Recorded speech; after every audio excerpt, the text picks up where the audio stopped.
Hello, hello, everybody. I hope everybody's having a great Thursday. Welcome. I hope everybody's having a good day. Obviously, my name's Tyler Clary. We also have Austin Surhoff here with us. I'm the Director of Sales and Marketing here at Fitter and Faster Tour. This is another episode of hashtag FFT Live presented by Fitter and Faster Swim Camps.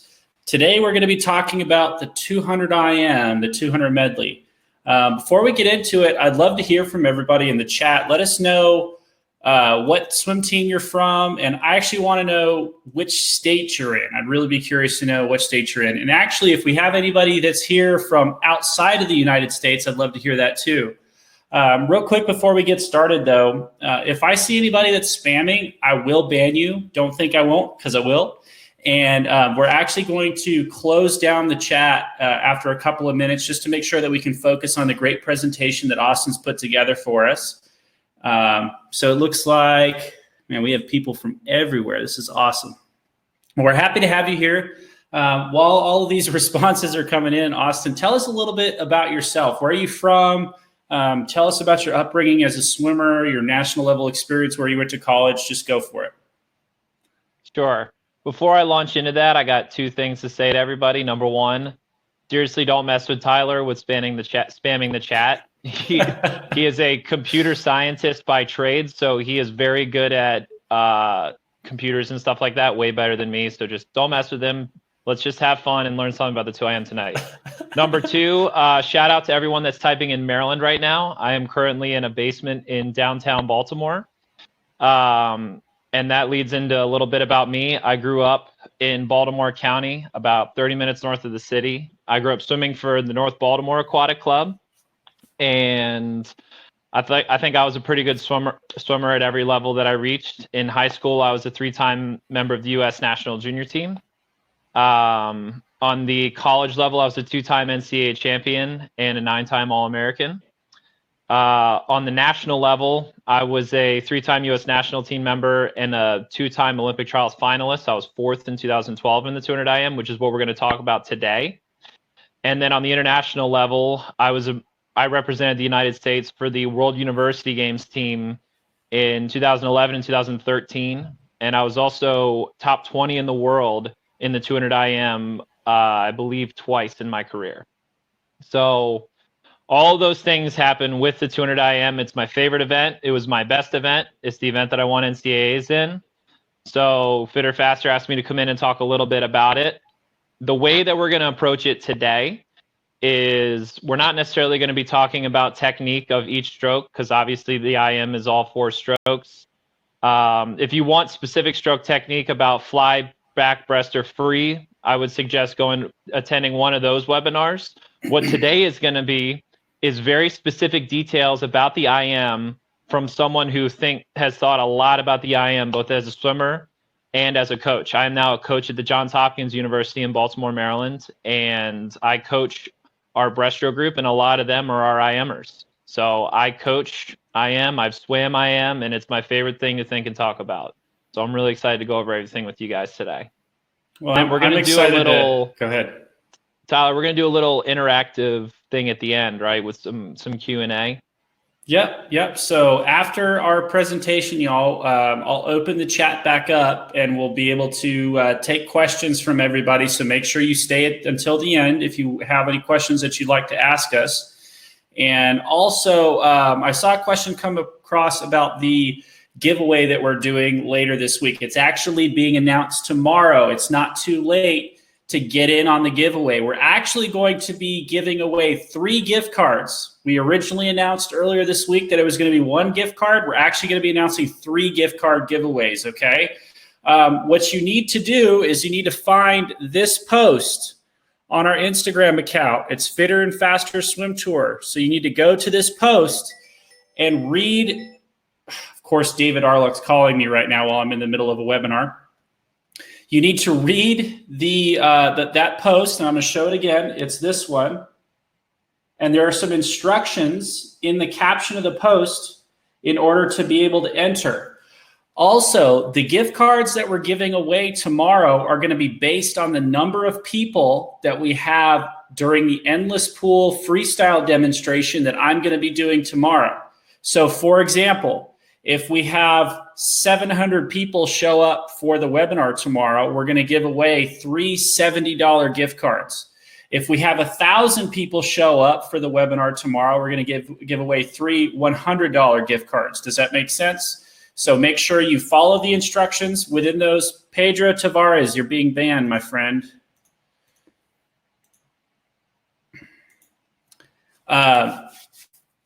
Follow those instructions in the caption. Make sure you enter. Make sure you stay in the webinar until the end tomorrow, and then you're going to be able to win or not win a gift card, all right? So make sure you guys enter. That being said, I'm going to shut the chat down right now. It's now shut down, and we're going to get into Austin's presentation. So I'm going to go ahead and pull up the presentation that he's made for us, and we'll kick it off. Go ahead, Austin. All right, so the 200 IM, go to the next slide. The 200 IM, in my mind, comes down to 3 essential elements that we're gonna unravel and talk about today. First of all, in case you guys are wondering, I'm specifically gonna be talking about the short course 200 IM today. Okay, it's a very different strategy from the long course 200 IM, even though the strokes are the same and it's the same amount of each stroke as the short course 200 IM. The short course 200 IM is mostly not swimming. And we're going to talk about what I mean when we go to the next slides. We're also going to talk about how a very specific race strategy is used in the 200 IM. I have a race strategy that I like very much, and I'll tell you guys about it. And then we're going to talk about a little bit of the training that we do for the 200 IM. Training for the short course yards 200 IM is a lot of lower middle distance training with some sprint mixed in. You need to have a good aerobic base.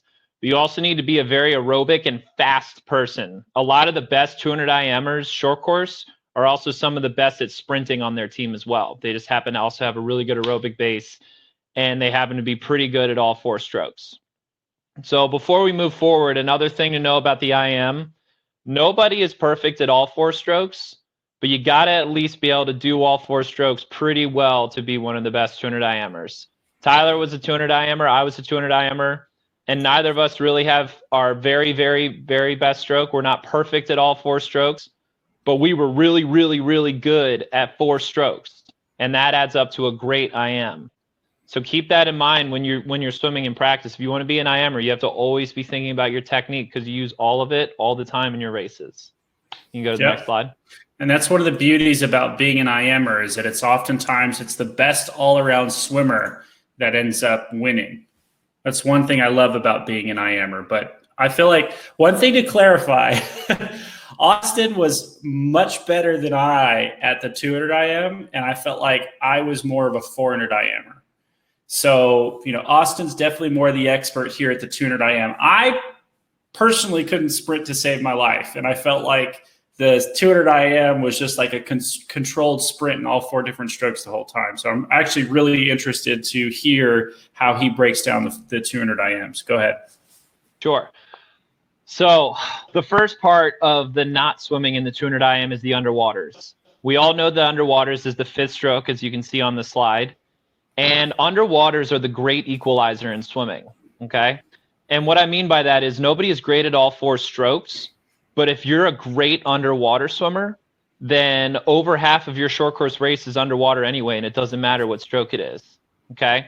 The best 200 IMers are also very, very good underwater, and they also spend over 50% of their race underwater. Some of the best ones even over 60% of their race. That means past halfway off every wall, including breaststroke, including freestyle, and there's really not a whole lot of swimming at the end of it.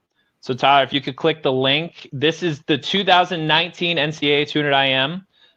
Andrew Seliskar, who is one of the best swimmers in the country and a great IMer, won the event by about a second and set the NCAA championship record in the event. And I want you guys to notice how much time he spends underwater. So go ahead, Tyler. So I'll go ahead and pull up the video before I do. But before I do, I want to make sure everybody in chat knows that we actually don't have the ability to control the volume of the video that you're hearing. So if it's a little bit loud for you, just use the volume controls on your computer or on your phone to go ahead and make sure your eardrums don't get blown out or anything like that. And it may be hard for you to hear us over that. We'll do our best if we're going to talk over the video at all. But again, all Austin wants you to do is to watch this video and to really notice how much time really all of the swimmers spend underwater. Here we go.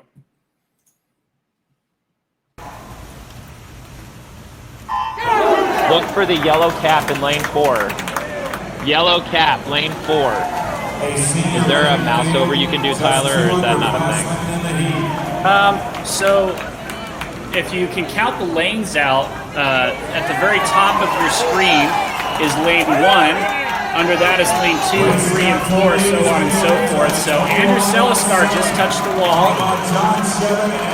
And the backstroke, he is 12 yards off the wall.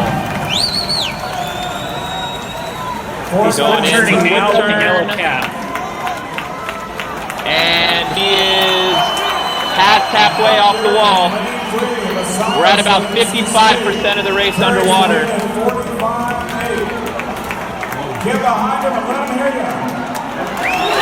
Breaststroke, his best event, halfway off the wall underwater.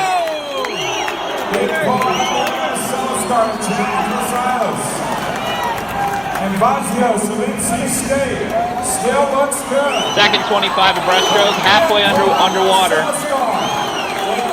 So we're still over 50% underwater for the race. Let's see freestyle. 1, 2, 3, 4, 5. 5 kicks off the wall, halfway underwater.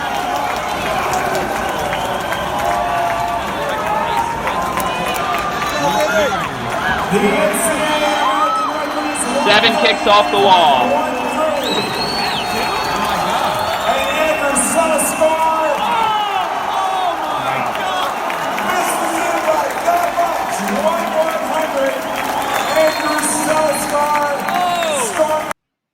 So 138.1. That is so ridiculously fast. Like I can't even imagine going that fast in a tour, and I am. But what was really evident to me was obviously Celiscar stayed underwater for a long time. Like on every leg of the race, he stayed underwater for a long time. But really, if you looked at everybody in the race, they all did, which should be telling us that clearly in a very high level heat of that race, everybody's finding value in staying underwater for a long time. And we talk about this in our clinics a lot. The fastest point in any lap of any race, other than the start, obviously, is the instant in which you push off the wall. So by getting good at your underwaters and being able to carry that speed off the wall, it really pays off in a lot of fast swimming. So, and you saw that very clearly right there. So let's pull up our slideshow again. Then we'll move on. All right. And notice you can actually get one and a sort of underwater in breaststroke as well. So your underwaters also help your breaststroke too. Now, ways that you can improve your underwaters, obviously not a lot of us have pool access right now. So write this down and save it for later. I really like vertical kick to work on underwaters. We do a lot of vertical kick with our swimmers at Hopkins. The idea behind improving something is how many reps can you get in with while doing that thing. And in a given lap, you can only do a 25 of underwater dolphin kick. But if you do vertical kick, you're staying in place and you can kick for however long you want to kick. So I really like vertical kick. You also have to kick better to stay up above the water and breathe. So there's a little bit of a survival aspect. Whether you're vertical kicking or doing underwater work horizontally in the pool, I really like manipulating the equipment that's on your feet. So fins are really good for underwaters. They make you go faster, but they also are kind of like lifting weights for your underwaters because you're pushing more water with your legs. I also like socks, which are kind of the opposite of fins. They actually take away from the effectiveness of the paddle surface of your feet. So you have to be much better with the whole rest of your leg while you're underwater kicking to go anywhere. And then you can also combine the two, fins and socks, together so that you get the resistance of the fins, but they're not as effective because the socks take away the effectiveness of the paddle surface. As far as resistance equipment goes, Power racks, which are the blue weight machines. Some of you maybe have seen at pools. I know a lot of you are probably too young to use power racks. That's okay. Just write it down, save it for later. Some of our older swimmers, I would recommend, if you can, finding a way to either use those or power buckets for your underwater work. So if there's anywhere nearby that has that, that's really good. If you don't have access to those things, chutes and stretch cords are both really good for your underwaters, and that's obviously for horizontal in a pool, not necessarily vertical kicking. We have our Hopkins swimmers do a lot of underwater work with fins and socks. I'll put them on a rack. I'll have them put fins and socks on. If we're in the long pool, we'll do fins and socks with chutes. We'll do socks with chutes, fins and chutes. It's really good to mix up the different types of resistance so that your body is experiencing a lot of different stimuli while you're trying to do the perfect technique every single time. So those are the ways to improve your underwaters, and now we're going to move on to turns. It sounds obvious, but there are 7 turns in a 200 IM race, but they get mixed up. They're not all different. Obviously, there's only flip turns, open turns, and the backstroke crossover turn. But in, say, a 200 freestyle, you have 7 flip turns and you're in a groove every single time. But in a 200 IM, they're constantly switching up.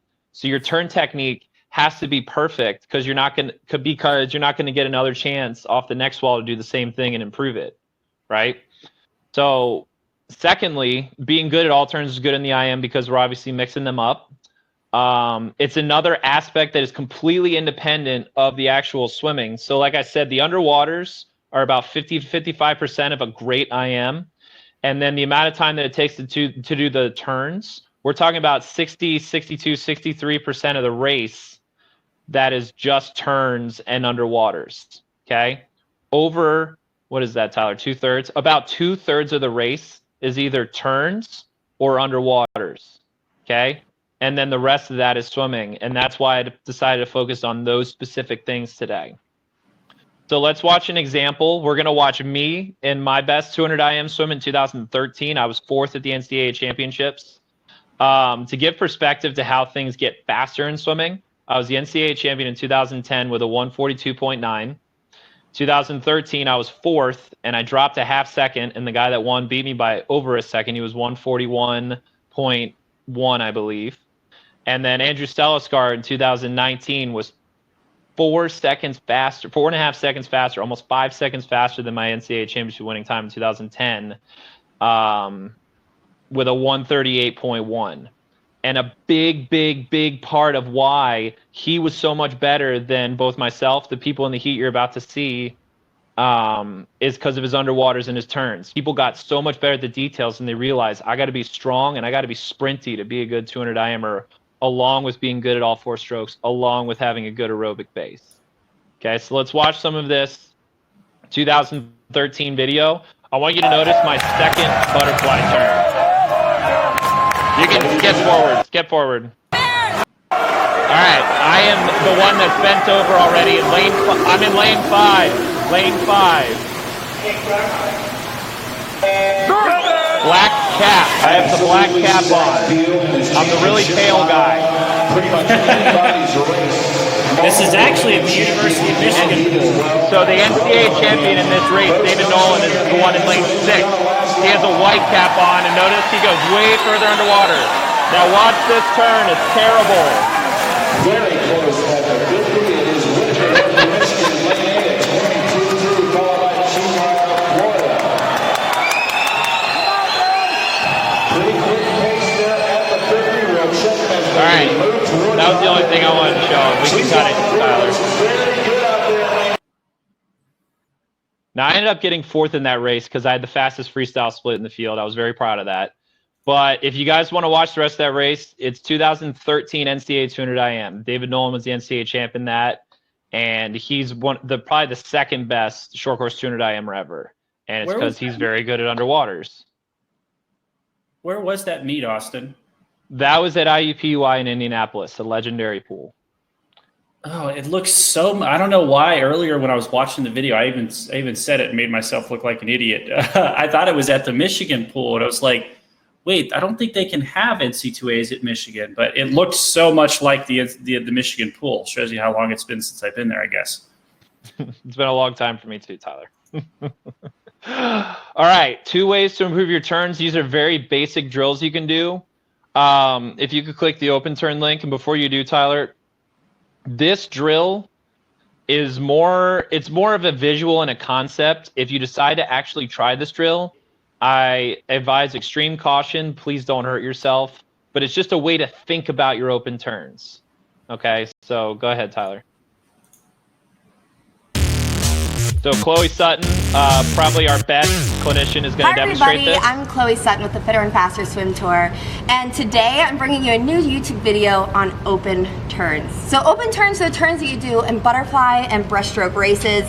You do a few of them in IMs as well, and it's really important in open turns to know the proper technique. This is one of the skills that I see most often done incorrectly. So I'm going to go through each step today, give you some great drills to learn how to do an open turn correctly, and then we'll go through and we'll practice doing an open turn really, really fast. So now we're going to go through the parts of the open turn, and this is a skill that I see done incorrectly so often. Most kids will either turn around or make really big movements with their arms. You want to keep everything tight, and you want to think of the turn as more of a backwards spin. So the first thing that you're going to do is you're going to approach the wall with a lot of speed and power. You're going to really accelerate into the wall and reach with your fingertips, keeping your head down. Then after you touch, you want to keep the wall really far away from you. I see a lot of kids pull their face all the way in, but you don't want to swim any extra, so you want to keep the wall really far away from you. Then you're going to use your core to drive your knees into your chest. You want to bring your knees in and get into that tight ball so that you can start to execute that backward spin kind of motion that you want in the open turn. Then one elbow is going to come back by your sides, kind of grazing right along the side of your ribs. And what you're doing there is you're thinking elbow your brother, okay? This arm is going to elbow your brother and then go out to make the first half of your streamline. As you're doing that, this hand's going to come up and call your mother. So this hand's going to come up by your head as you begin to roll backwards, and that's when it's going to reach up to form your streamline. As you push off, you want to stay mostly on your back. You don't want to rotate too much onto your side, and you definitely don't want to turn all the way onto your stomach. You want to spin backwards, almost thinking of it as a backwards flip turn, fall back, and you get your breath right at the very end, okay? You don't want to get your breath as soon as you touch. That's what happens when kids get tired. You want to keep your head down, and you get your breath right there. You just take a bite out of the air as you fall backwards. Then you can push off, get on your stomach, get into your streamline, and dolphin kick or pull out away from the wall.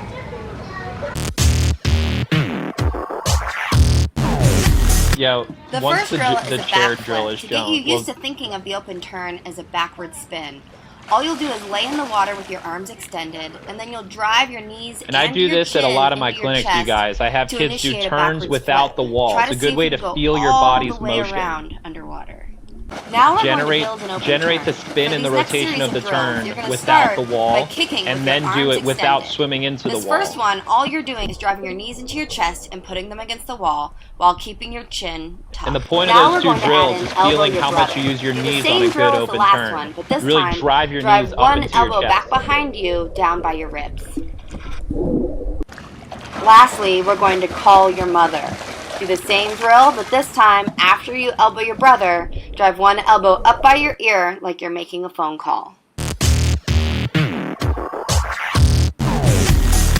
Here's the full turn. Notice how I touch with two And then hands. after If this, I touch the with drill one that hand, it would I was be talking illegal about and I will would be get up. disqualified. See how one elbow drives down by my side and one elbow comes up like I'm making a phone call. Keeping your chin tucked is very important. Notice here how I get my breath Probably right at better the than very both of our end turns, as I'm Tyler. about to fall backwards Probably, underwater. especially right now. Here I am from underwater. Notice my arm movements and how I'm able to shoot up into a nice tight streamline. Also notice my knees. As I push off the wall, my knees point mostly up but slightly to the side.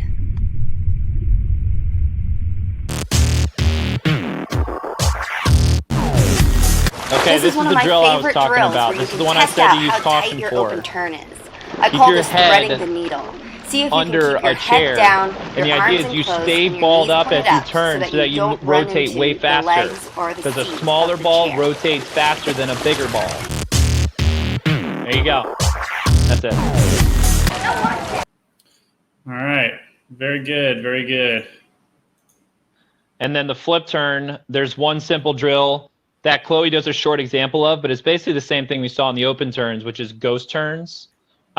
Flipping without the wall is a really good way to get to know what your body is doing in space without needing the wall to generate your momentum for you.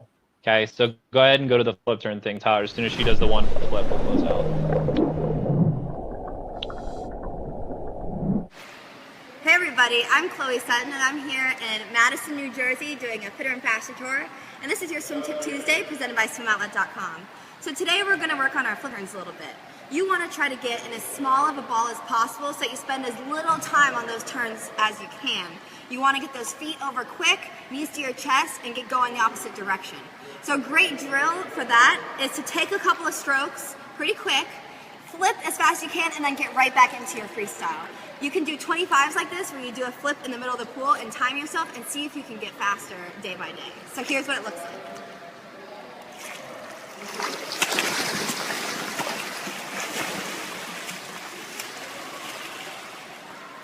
Just gotta get in that little tiny ball, knees to your chest, and flip as fast as you can. That's it. So thank you so much. I'll see you.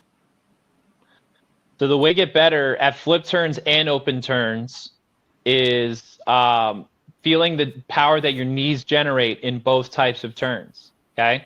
Once you get better at that knee motion to your chest, you'll get better at open turns, flip turns, and it'll make your IM better, okay? Let's go to the next thing. So now we are done with the details of the race. I want to talk to you guys about how I think about a good race strategy for the IM. This is the strategy that I used to use, okay? The IM is obviously very specific to each person, and it's unique to your skills, your stroke strengths, okay? But this template is a pretty good template for a starting point and a way to think about the race, even if you tweak a few things for yourself here and there, okay? Also, you can't just show up to race day, write down a strategy, and then execute it in the race. These race strategies, especially in the IM where we got to train all 4 strokes and we got to know what we're doing in each stroke and in each lap of each stroke, you got to train that every single day that you have an IM training day in practice, okay? You got to do it for months and years on end, and then when you go to the meet, it'll happen naturally. I actually don't remember my 2 best 200 IM races because I was so in the zone and not thinking about things. I was actually swimming next to you in one of those races, Tyler. It was in 2010. And Oh, really? I don't remember the race until the last 5 yards of freestyle because I was so zoned out and just doing what I trained myself to do. And they were 2 major breakthrough races for me.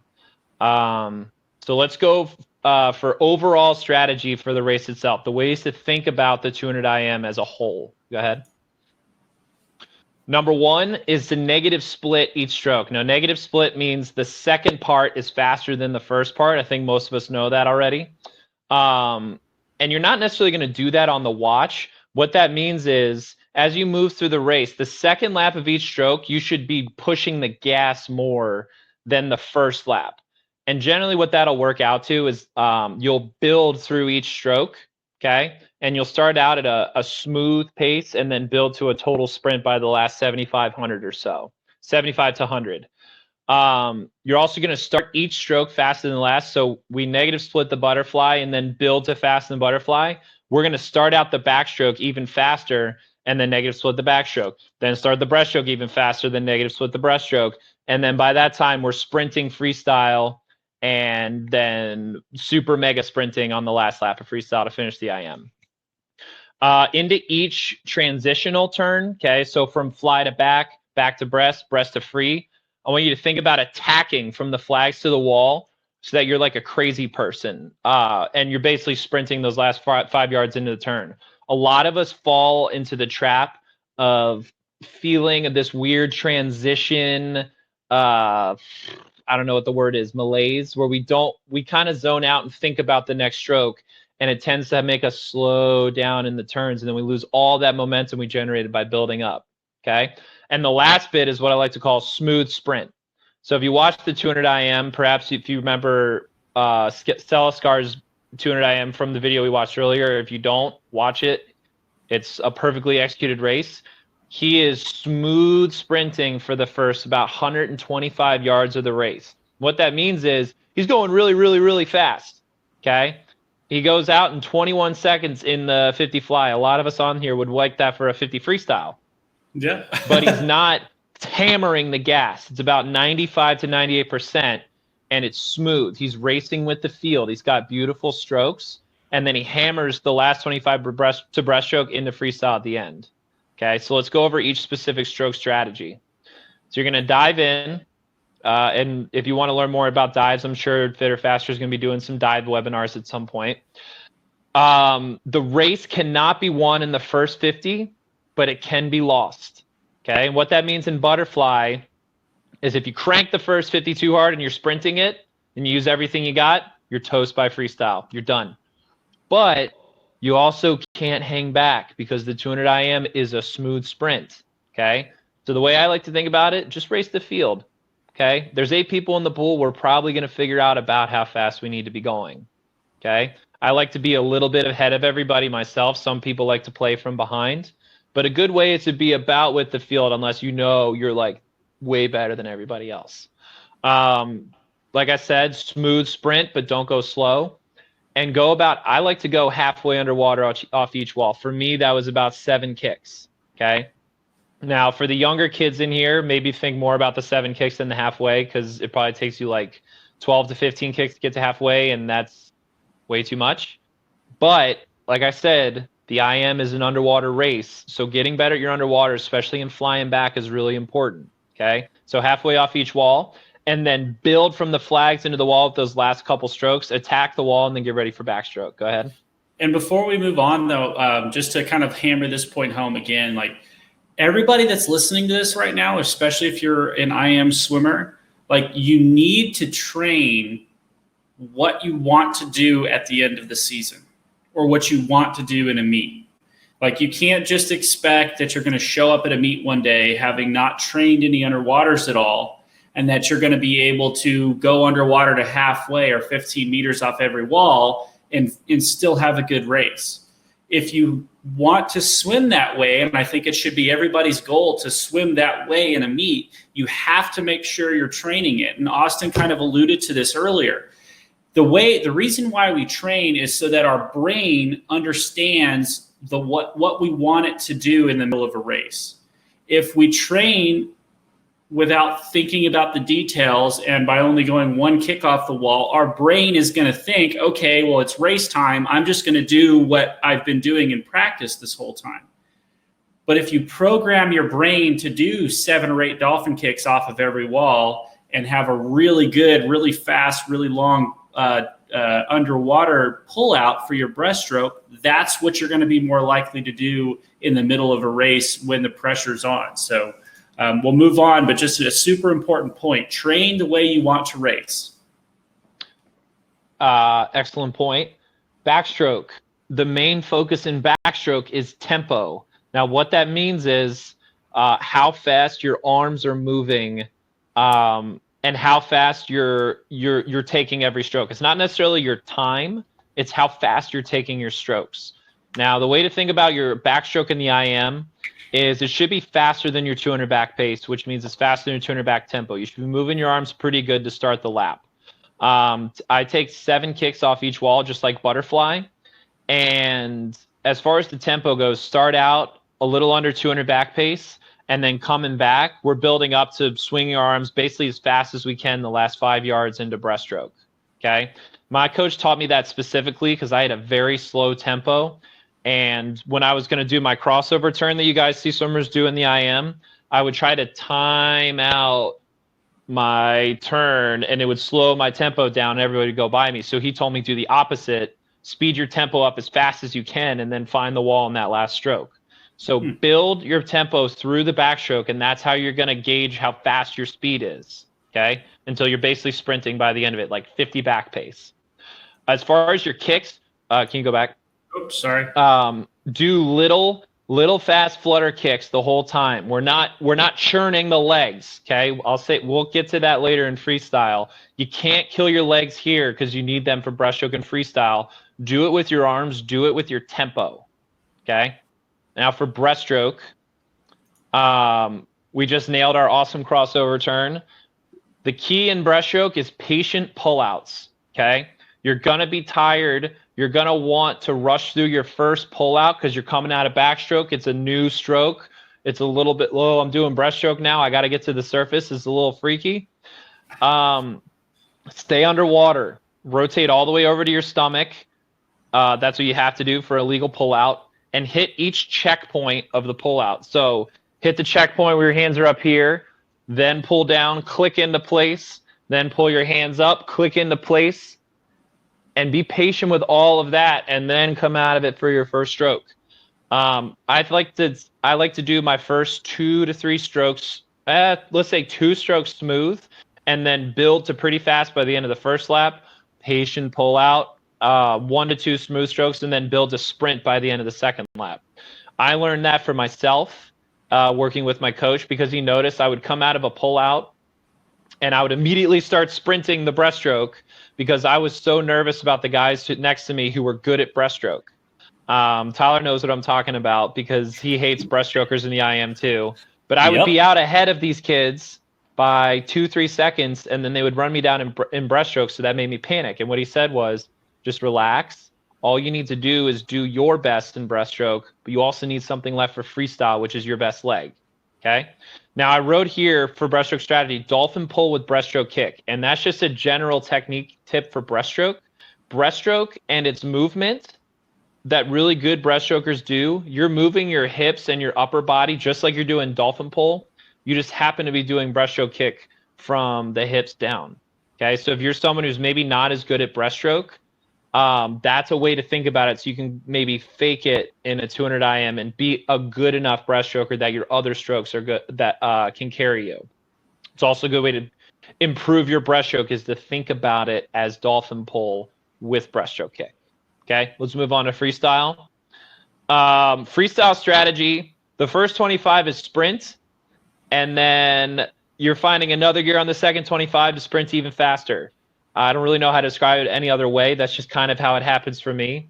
Is I'm coming out of breaststroke, I do what I wrote here, which is 5 kicks off the first wall, and I'm going right into it. I'm sprinting from the jump. I wrote chainsaw flutter kicks. You're bringing everything you've got from the legs, okay? And then somehow you come out of the flip turn, you do your 5 kicks, 2 strokes with no breath. And you find another gear and you sprint even harder on the way back. The way that I would be motivated to find that extra gear after thinking I was going full speed on the first 25 was finding someone I needed to run down. If I was in the lead, then it was to stay ahead of the people next to me. But racing is what always got me to find that second gear. And I really don't have anything specific other than that in freestyle. It's a 50. Dig in. Sprint, give everything you got. The breakthrough race is going to be the one where you're not afraid and you go for it. Okay? So sprint, then sprint even harder with a chainsaw flutter kick going the entire time. If you don't want to get tired from your kicking in freestyle, get better at flutter kicking in practice. Yes. I was the worst flutter kicker on my team as a 16, 17-year-old guy in my high school group. Okay? I had there was a girl on our team who was 12, 13 years old, another one who was 14 years old, and they would zip by me and crush me on flutter kick stats. It was embarrassing because I was a pretty good swimmer. And my breakthroughs when I made my first Olympic trials cut, when I made my first national junior team, when I first got under 30 seconds in a long course 200 IM freestyle split, is when I got better at flutter kick. I dropped over 10 seconds in a time trial 200 flutter kick. So get better at your flutter kick, and your legs will be more conditioned to bring the chainsaw at the end of the race. And then we always teach at the University of Texas, at Johns Hopkins University, where I coach now, no breath last 5 yards into the race.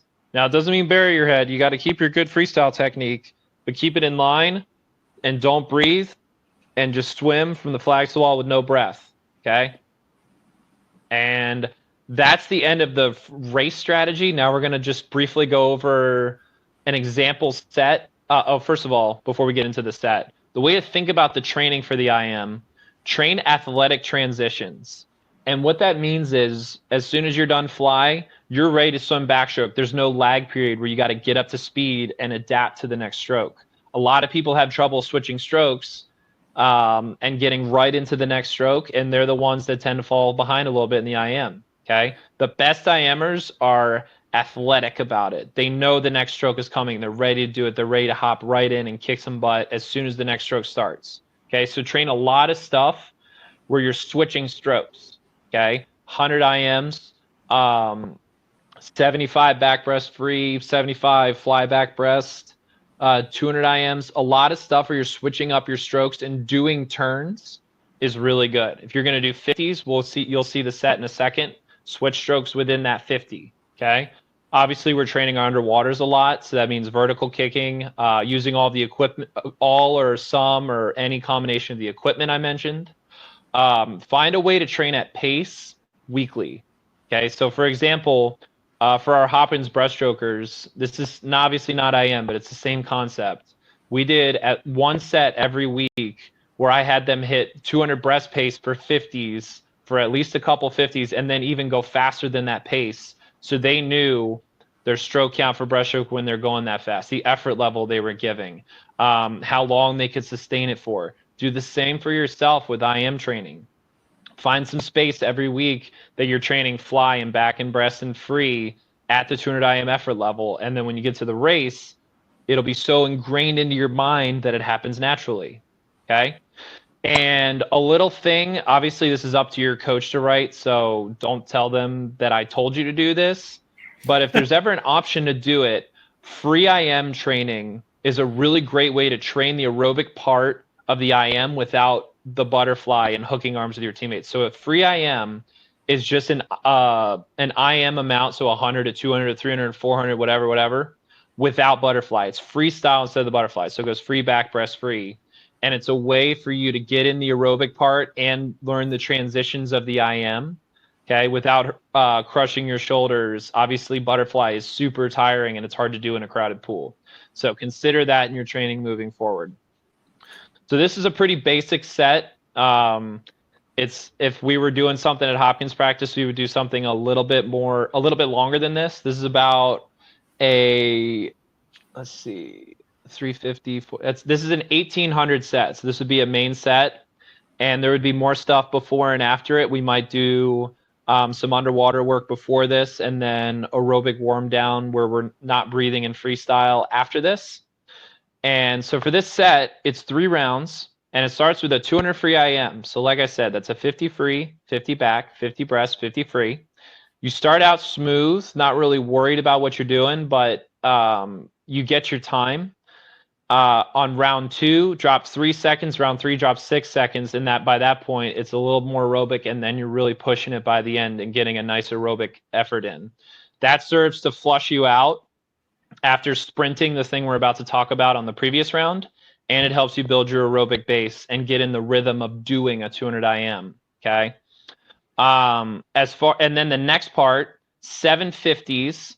IM transitions. Round 1 is on 50, round 2 is on 55, round 3 is on a minute. And the reason that the intervals go up is because I'm going to expect the swimmers' effort levels to go up. Now, IM transitions means number 1 is fly, number 2 is fly back by 25. Number 3 is backstroke, back breast, breast free, free. Okay? So it's basically a simulated 200 IM over a longer space, but in shorter chunks. Okay. So round 1 is about 400 IM effort. So we're going pretty smooth and then building to pretty fast on the breast free and free. Okay. Round 2 is 200 IM effort. So we're bringing it, but we're doing what I called earlier, our smooth sprints. Okay. And then round 3, we're actually going past 200 IM pace and doing max blast, which means you're sprinting every 50 and you've got about 25, 30 seconds to rest in between. The reason that we do our actual race pace in the middle and then push even further past that at the end is if you fail on that part, then at least you've gotten in some swimming at pace, and then breakthroughs in swimming happen where you push yourself past what your pace should even be. Okay. So if we raise the ceiling for what we can do with what we're doing on round 3 with the max blast, then eventually we're going to get there. Always keep raising the ceiling for what you can do by pushing your best efforts in practice and throwing in some stuff that's even beyond what you would do in a meet. Okay. The 200 IM is a sprint. So getting in some training where you are sprinting and giving all out blast effort is a really good way to get you that speed that you need. Okay. The best IMers, they're giving the same effort as the people next to them, but because because they've trained such a high level of sprinting, their smooth is faster than the person next to them smooth. Okay. So raise the ceiling for yourself, and everything else under it will be lifted up as well. And then at the end of each round, just do like a 50 easy on a minute. I just did a 50 so that it would round out to a round number, 600 per round, but you can do whatever you need to flush out and get ready for the next round. And that's it for our presentation. I'm going to kick it over to Tyler, and he's going to run the next part for the next couple minutes. Yep. So I've enabled the chat again. So we would love to hear from you, everybody that's still here. What questions that you might have for Austin about the 200 IM, like what sort of resonated with you, what was confusing about you, or what was confusing to you. So we'd love to answer your questions now. Again, I'll remind people, don't spam. I will ban you if you spam. Please don't spam. And we can do questions other than the 200 IM. Steve Fogg asked about long course meters versus short course yard strategy. Can I cover that first? Yeah, go ahead. You answer whatever question you want, man. Okay, maybe you can gather a few while I'm answering that because it's hard to track. Long course 200 IM, the thing that's the same is negative splitting each stroke, okay? So building into butterfly and then getting up to that speed in butterfly, starting at that speed in backstroke, building up to an even faster speed, starting at that speed in breaststroke, building up to even faster speed, and then sprinting in freestyle.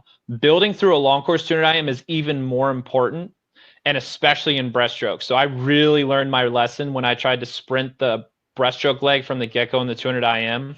I would be so dead by the time I got to the turn, and I would have nothing left for freestyle. So build into each stroke. That's the best way to do it. Second, long course training is important. You got to be a lot better aerobically for the 200 IM long course than short course. It's a much more aerobic event. It's a lot more swimming. It's about half the underwaters. I mean, it's only 25% underwater versus 55 to 60%. So think about it that way. Yeah. Jennifer Esquiano, I do still swim. I am a registered master's swimmer, but I don't train masters. I don't really like swimming a 5,000 an hour with a bunch of 60-year-olds. That's the only option I've got in my area. But I am a sprinter, so I do 3 swims a week, and 2 of them are 20 minutes of me just on power racks and buckets training sprinting. Let's see. I've gotten a couple crossover turn questions. I want to get to that. If you're okay, I'm bad at flutter kicking. How do you get better at flutter kick? You just got to keep freestyle kicking. Keep getting better at flutter kicking in practice and stretch your ankles out. Ankle flexibility is really important to kick. Somebody asked to show the last slide again. I'll go ahead and pull that up while we answer a few more questions. Sure. Scarlett Burns, my team was North Baltimore Aquatic Club and the University of Texas. A power rack it's basically a weightlifting machine with a string and a belt that attaches to your waist, and it goes about 10 yards. It trains max level sprinting. Fraser Scott, the best stretches before a 200 IM, do not stretch, don't do static stretching on race day. Only do stuff where you're moving. So arm swings and stuff where you're moving. Static stretching is for recovery after the meet's over, and it's for the months and years up until the meet. Don't do static stretching on the day of the event. It's not good for fast swimming. Cool. Real quick before we finish up, everybody, we're going to answer a few questions and then we're going to cut it off. But you guys are going to get an email with a link to the replay of this video in just a couple of hours. Also, I just posted today on our website at fitterandfaster.com/live a whole bunch of shows that we have for you for next week. So make sure you check those out. Also, pay attention to our social account. We're constantly doing different stuff on our socials. Sometimes they're giveaways. And again, to remind you, if you guys find this post on our Instagram feed, there's some specific instructions in the caption, and you can be entered in a contest, which we will announce the winners of tomorrow, to get 3 Fitter and Faster gift cards. So you could actually get a whole, like a free registration to come to one of our clinics this summer if you just look at those instructions. To read it out for you, if you screenshot our giveaway post and you post that on your story, that's 1 entry. If you repost this story or this post on your own Instagram account and you use the hashtag FFT Live giveaway, that's worth 5 entries. So make sure you do that. All right. Everybody likes free stuff. We're going to be announcing that tomorrow. So make sure you're at the live freestyle demonstration webinar tomorrow. Go ahead, Austin. We'll finish up with some more questions. All right. Parker Ward, I do not do the Hopkins Club. I only train the college team. Connor McGlynn, you should eat on race day the thing that you eat every other day. Do not change your diet for the swim meet. There's no special foods that make you faster. Eat foods like banana, bread, peanut butter, bagel, all very simple stuff. Sandwich for lunch, pasta and chicken for dinner, vegetables for dinner. Quinn McCullough, I'm sorry, it's confusing. Just keep your race day foods simple. Keep it stuff that you're used to, because race day is very stressful in a good way. It's a lot of excitement, and your stomach can't handle weird foods when you're like that. I've barfed a lot at swim meets because of dumb food I've eaten. Braden What if Franklin, you have 3 really good strokes, but your breaststroke is terrible? Both Austin and I are exactly that way.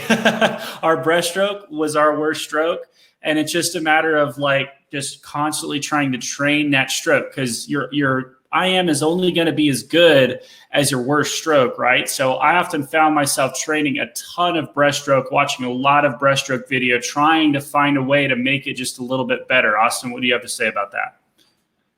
Get better at your worst stroke, because your worst stroke is your best opportunity to get the most percentage better, right? So if I put the same amount of effort into freestyle that I do in my worst stroke, breaststroke, I might get 1% better at freestyle, but I might get 3 to 4% better at breaststroke. And that means my IM will get 3 to 4% better. Okay. So put the time into your worst stroke, and that's your biggest opportunity to improve in the IM. Braden Franklin, how do you overcome adversity in swimming? That's a really good question, and I want to answer it. I just got to think about how to say it. It's actually, okay, so I was lucky enough to train with Michael Phelps for a few years, and at the end of my career, and we were really nervous before the 2015 Nationals, and one of the guys was like, "Hey, Michael, like, I'm really nervous about this meet. Like, how do you stay without getting too nervous? How do you chill out a little bit?" And he goes, "Well, just another swim meet. There's always another swim meet. It's just a swim meet."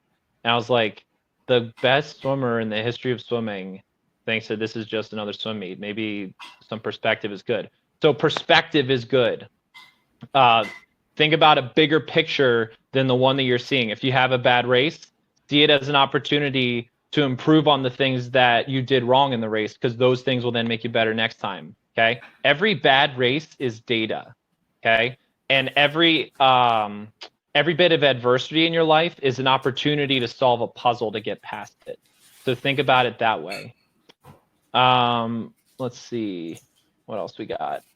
Do a couple more. Quinn McCullough, I threw in a couple breast tips. Think about breaststroke as dolphin pull with breaststroke kick. Really get your hips and the press of your chest going in breaststroke, and do a lot of dolphin pull in practice. Let's see. Jenna Coel, I'm sorry, this is not a race. I don't know what that means. Yoga definitely does help, but not before a meet. Do yoga. If you like yoga, add it to your routine. It's good for swimming, but you don't need to do it on the day of a race. That's not a good idea. You're welcome, Braden. What's a reasonable amount of underwaters to take in a 200 IM? So definitely don't go more than 15 meters underwater, because that'll get you disqualified. But make sure you're training in practice the way you want to swim. So if you are used to taking 6 dolphin kicks off of the wall and fly back and free, take the same number in a meet, and so on and so forth. Kristen DeLuca. What is your best 200 IM time? Long course, I was 158.8. Short course, I was 142.4. Both of those times got me 4th in the race that I was in. Should be allowing swimmers to still do a bucket turn. I don't like the bucket turn at all, because you're going to have to teach them to do the crossover at some point, and then you got to unteach them the bucket turn to get to that point. I'm seeing a lot of questions about the crossover turn. So think about the crossover turn as just a backstroke flip turn where you're touching the wall first, okay? All you're doing is getting on your side, touching the wall, and then rotating your shoulder past your head and flipping. That's literally all a crossover turn is. If you think about it into smaller, simpler parts, which is a flip turn while touching the wall, it's really not that scary anymore. It's literally like when you saw riding a bike and you were like, that's crazy. How is someone balancing like that? And then you rode a bike for the first time, you were like, oh, that makes sense. That's what happened to me. Every clinic I go to where I work people on it, I see the light bulb go off and they're like, oh, that's so simple. Just think about it as a flip turn, but you got to do it legally. Your shoulder cannot cross the plane of your head, okay? You have to keep your shoulder behind your head. But other than that, it's a flip turn that you touch the wall first. Well, and I was always a big fan, and obviously I did the crossover turn, but for younger swimmers, I always think the head up spin turn is a safer and maybe more comfortable turn.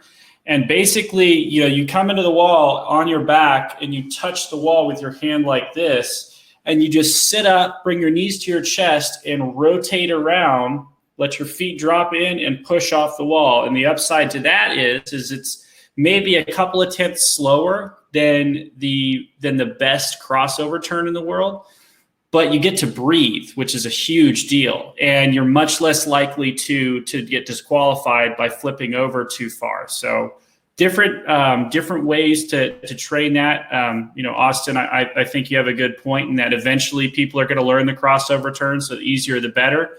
But in my perspective, if you can get a breath while doing the turn and you're only giving up a couple of tenths, then maybe that's a good compromise. But again, to each their own. You want to pick out one last question, then we'll call it a day? Sure. Let's see. I want to make it a good one. All right, Catherine Howell. How did I train my worst stroke compared to the others? This is one that's specific to me, and it's definitely one I can tell a story about. So coming out of high school, I was really good at the IM, but I was very bad at breaststroke. Like, it was obvious it was my worst stroke. And there was another guy that was better than me at the IM coming out of high school. And it's because he was better than me at breaststroke by a lot, but I was better than him at the other 3 strokes. But he would still beat me in the IM because of the breaststroke. And so I was like, I need to get better at breaststroke. So my first year at Texas, the way that I approached breaststroke is I just thought about it all the time. I became a student of the stroke. I watched videos. So number one, watch YouTube videos. I was on a team with an amazing group of breaststrokers.